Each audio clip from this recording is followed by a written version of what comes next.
Rabbi, I suppose you've heard this question before. I think it's for the panel. Why do good things happen to bad people?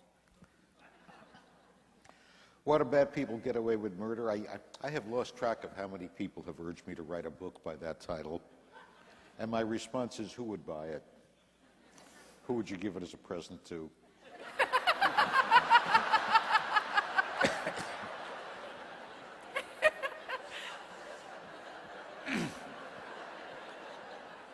Well, it's too late for Mr. Madoff now, but he would have liked it a year ago.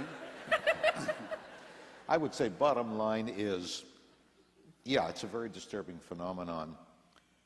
Most of the time, I think, you don't really get away with anything in this world. You pay for everything you take in this world in one currency or another. The Bernard Madoffs, even if he had not been caught, would have missed out on much of what it means to be a human being.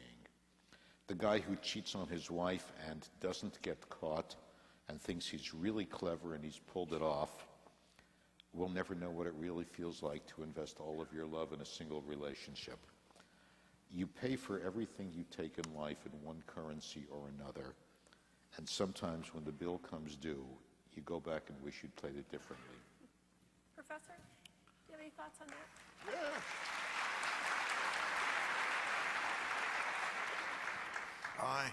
I once said that that Rabbi had given me a wonderful definition of the word envy. I envied his royalties. And there was a sense in which he spoke, and does speak, to the fundamental question that we all ask. But I would write a slightly different book. My book would be, why do good people do wicked things? And the church is full of good people who are tempted and actually sometimes succeed in doing wicked things. Now, my tradition teaches that there's the doctrine of original sin. It sort of explains everything. You're all naturally wicked, and you'll do wicked things unless you're inhibited against them, which provides a very rational theology, but wouldn't preach very well these days, especially, I'm sure, in Hartford, Connecticut.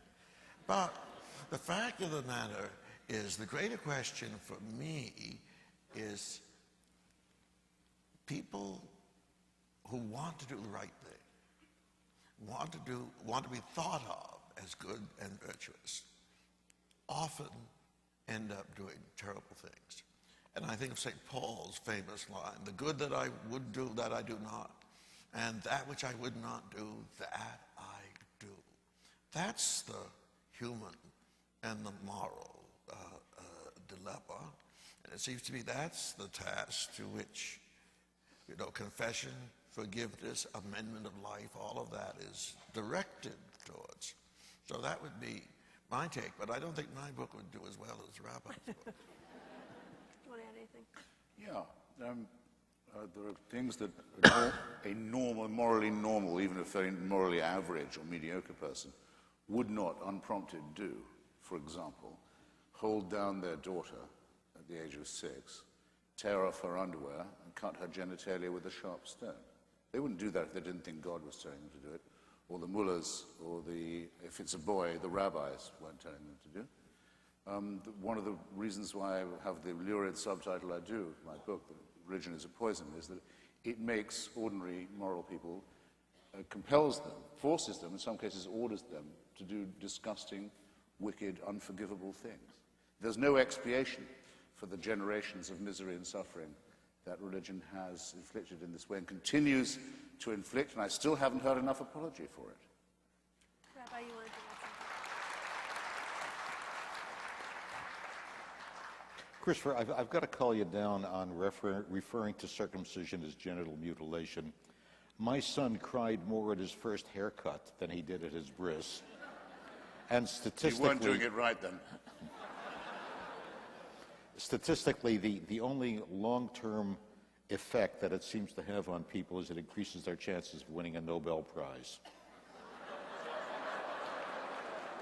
I can't find the compulsory mutilation of the genitals of children a subject for humor in that way, or flippancy in that way. Maimonides says very plainly that it's designed to repress sexual pleasure, to deprive us, a male child as far as possible of the opportunity of that.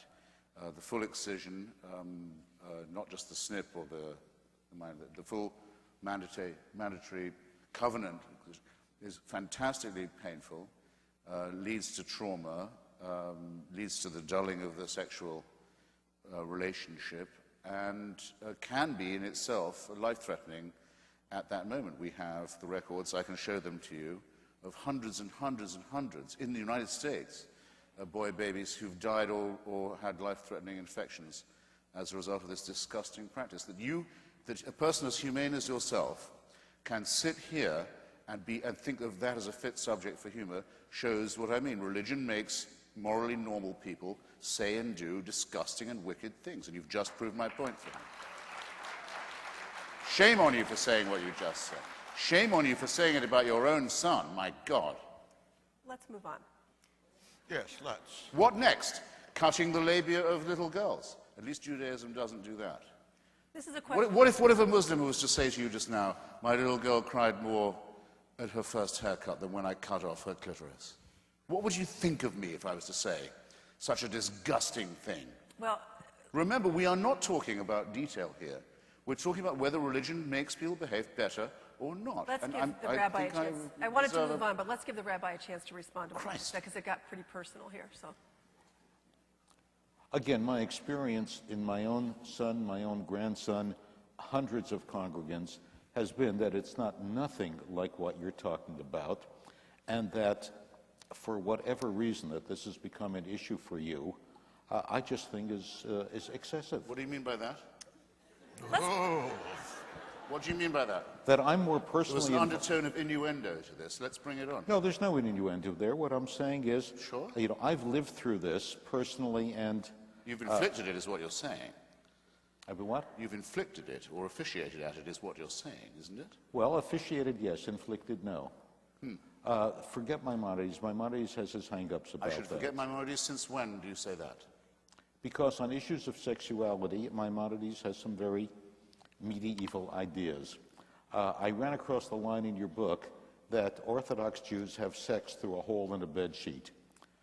Do you know Orthodox Jews who told you they have sex that way? No. I say it is said of Orthodox Jews that they may do that. all right, gentlemen, I'm sorry to break this up. That's a Reformed Jewish rumor about Orthodox. We have a lot of questions from the audience, and I want to give others a chance. Genital mutilation is no joke.